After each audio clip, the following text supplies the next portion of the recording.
మా బెడ్రూమ్లో బెడ్ నుంచి స్మెల్ వస్తుంది. అది ఎందుకు వస్తుందో అర్థం కాలేదు. ఫైనల్గా మా ఇంటిపై చేసింది ఏంటంటే వుడ్, అంటే ప్లేవుడ్ కలర్ వేసలేదు.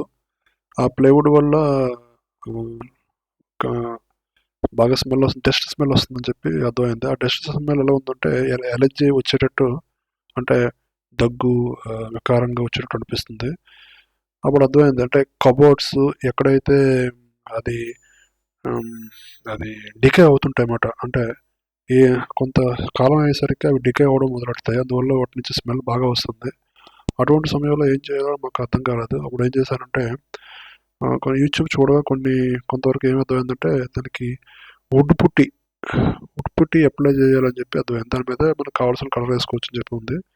మనకి కేవలం స్మెల్ మాత్రమే పోవాలి అనే ఉద్దేశంతో ఈ పని చేయడం జరిగింది. ఫస్ట్ ఏం చేయాలంటే షాప్కి వెళ్ళి ఒక 450 రూపీస్ సుమారుగా వుడ్ పుట్టి ప్లస్ తినడానికి బ్రష్ మా ఇంట్లో ఉంది కాబట్టి దాన్ని అదే వాడుకున్నాం.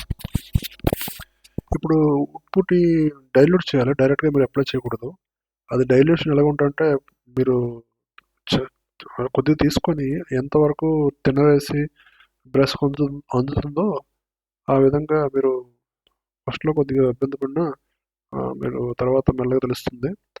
మీరే సొంతంగా వేసుకోవచ్చు. నేను మా ప్లేవుడ్కి ఈ విధంగా పైన కిందన సైడ్స్ సైడ్లు కూడా కిందన పేపర్ వేసుకొని మెల్లగా ఆ ఆ పుట్టి కలపడం మొదలు జాగ్రత్తగా ఒక పెద్ద పుల్ల పెట్టుకొని అలా కలుపుతూనే ఉండాలి. అంటే 2, 3, 4 మినిట్స్ వరకు కలుపుతుంటే అప్పుడు అందులో ఈ తిన్నరతో కలుస్తుంది. పైనుండి వాటర్ ముందర అంటే ఈ పుట్టి ఓపెన్ చేసిన తర్వాత మీకు ఏదో వాటర్లా ఉంటుంది. అది డ్రై అవ్వకుండా ఉండడం కోసం అనుకుంటాను. అది తీసేసి అప్పుడు ఇది కలుపుకోవాలి. ఈ విధంగా మేము బెడ్రూమ్లోంచి స్మెల్ని అవాయిడ్ చేసాం. ఓకే, మీకు కూడా ఇది ఉపయోగపడుతుందేమో చూడండి.